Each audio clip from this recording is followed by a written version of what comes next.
உயரமான மலைகளுக்கு இடையே உள்ள ஒரு சிறிய கிராமத்தில் டோபியாஸ் என்ற முதியவர் வாழ்ந்து வந்தார். டோபியாஸ் தனது கருணை, ஞானம் மற்றும் கோழிகள் மீதான அன்பிற்காக வெகு தொலைவில் அறியப்பட்டார். அவர் தனது சிறிய மந்தையை மிகுந்த கவனத்துடன் கவனித்துக் கொண்டார்.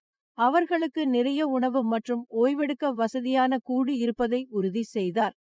ஒரு நாள் டோபியாஸ் தனது கோழிகளை பராமரிக்கும் போது கோழிக்குஞ்சுகளின் வைக்கோலில் ஒரு மர்மமான தங்க முட்டையை கண்டார். ஆச்சரியமடைந்த அவர் அதன் மினுமினுப்பான மேற்பரப்பை கண்டு வியந்து அதை கசப்புடன் எடுத்தார். அன்று முதல் தினமும் காலையில் மற்றொரு தங்க முட்டை கொண்டு வந்தது.